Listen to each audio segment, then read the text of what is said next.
introduce Mauro Garcia, who is the co-founder and chief operating officer of SharePass.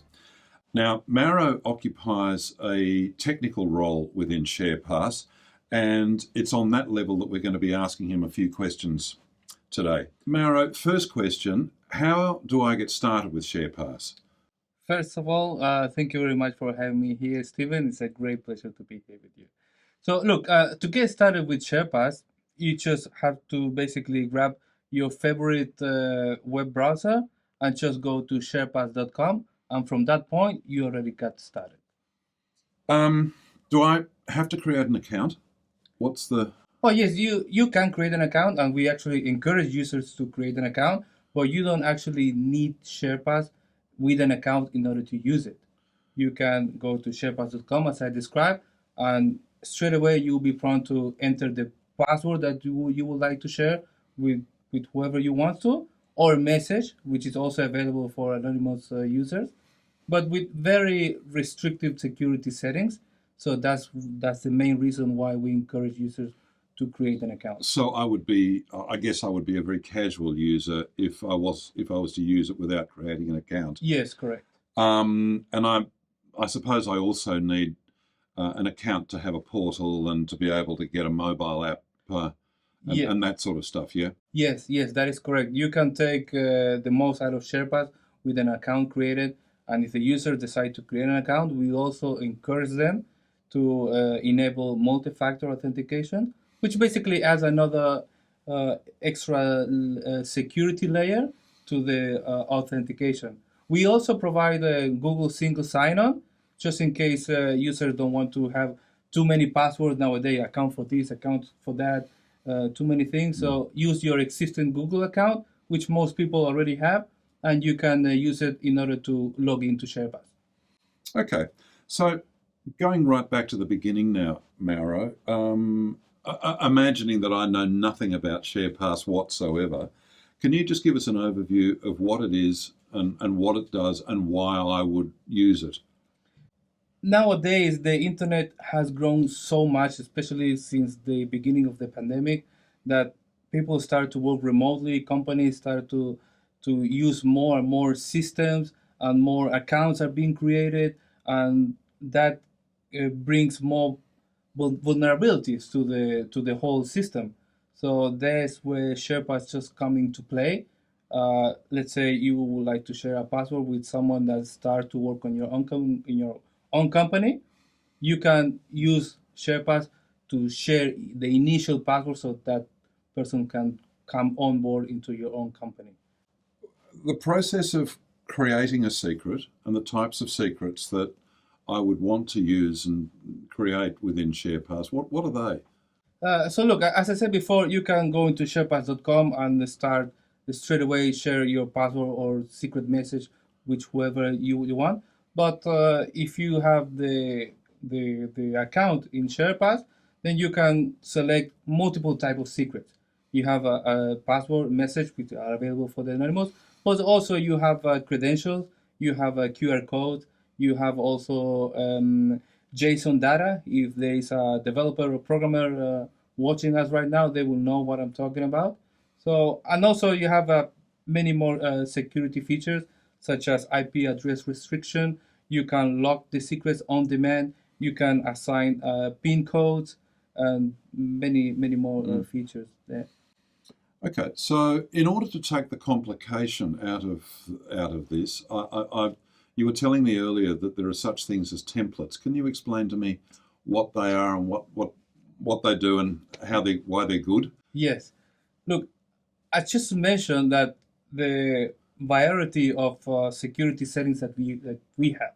Now, imagine that you share secrets quite heavily with a third-party entity. It could be a customer, it could be another company, partner, whoever you call it. For each secret that you want to share with them, you have to set up the IP address, if you like, time to leave settings. When would you like the secret to start? When would you like to expire? Do you like to lock it? Would you like to apply a description? Would you like to apply a PIN code? there are too many things. You will spend much more time setting up the security settings than actually typing the secret. So you might end up yeah, thinking yourself, it's too hard, I'll just send it in an email. Yes. Which is not a good thing, of course. Yes, Yeah. correct. So to avoid that time-consuming process, we just created the template. You basically set up the template once, according to your settings, of course, and then you can use it to populate all the security settings and the private and public description, so you can instantly just get all of that filled out automatically, and you simply focus on typing your secret message and go back to your business. Labels and means of being able to access old data. What are they and how do you create them? Labels are actually part of a template and they're optional. If you would like to use it, you can use it. If you don't, you don't. Actually, we highly encourage users to use labels, especially just to refer them back into the future. Let's say you just create 50 secrets a day on average. How many secrets would you have in 6 months, in 1 year? Tons. I cannot even do the math. So if you would like to have like a category so you can refer them into the future, we encourage users to use labels. So you can go into your secret list, you can use a filter, and you can filter by label, not just by name, but also by color. Some people actually identify much easier a secret by color than just the name. SharePass, by very definition, is all about security. What is SharePass's security? So SharePass uses AES encryption 256, which it makes it really interesting. So whenever you send a link to someone, that link doesn't go to us. So SharePass never sends a link. So actually, let's say you use the iPad that you have in your hand. Mm-hmm. You generate a link and you send it over the email. Before it leaves, the secret gets encrypted on your iPad, travels to SharePass, already encrypted. Let's say I'm SharePass. You gave me an encrypted secret, which for me is meaningless because I don't have the key to decrypt it. That's why I just mentioned before it uses AES 256. Mm-hmm. Yeah. So, and that key goes embedded in the link that you send directly to the recipient, not to me. So the person that received the secret gets the key from the link, and I give the secret to the recipient, and the recipient decrypts it on their device. So the encryption is end-to-end. Encrypts on your device and decrypts on the user's device. And in between, there's the security funnel. Correct. Thanks that you mentioned that. The security funnel is basically all the steps that are being followed by SharePass in order to verify the recipient. Because if I'm SharePass and someone comes with the request, I want this secret. Okay, first of all, I need to know: are you authorized? Do you are you the person that claims to be? Do you have the PIN code? Are you from the location that the sender authorized? And there are 8 steps that are displayed here on the screen that actually just are being followed by SharePass backend. Mauro, for the sake of better security, I also believe you're about to introduce security keys. Yes, Stephen. Yeah, thank you very much for bringing that up. Actually, there is already an integration that allows user to use a security key as a multi-factor authentication.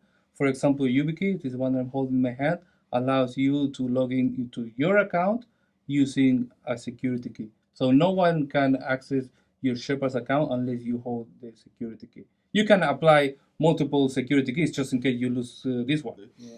And also, Stephen, what is coming is a feature that will allow you to send secrets with receivers that hold a specific security key, so you can verify the authenticity of the receiver. Mauro, that's really interesting. Now tell me, where does SharePass operate its infrastructure? SharePass run on AWS, which is Amazon Web Services, and it follows something that they call serverless application model, which means there is no specific server running. And also, it makes it sustainable, is eco-friendly. And the good thing about this serverless application model is that it scales as it grows. So if suddenly 1,000 users start to share secret all at once, we don't have to go and adjust the server, put more memory, put more processing power. Oh, the server collapses. No, no, no, no. It's automatically scales. Now, finally, what platforms does SharePass support? SharePass is actually being supported on practically any web browser. It's also available on Chrome Store, an extension, so you can install it on your Google Chrome browser if you use it. We also have a keyboard that is coming for iOS, so which means that if you're actually sending a text message, you don't have to jump into SharePass app and then generate the link and then copy back and paste it and send it. From the keyboard itself, you just type and then select whatever you want to encrypt and send it. If you're using SMS, if you are typing an email from the email itself, because already the keyboard is actually in every instant messenger, practically in iOS.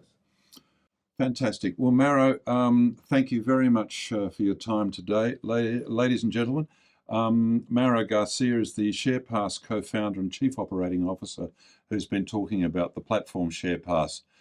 Thank you very much, Mauro. And thank you very much, Stephen, for having me.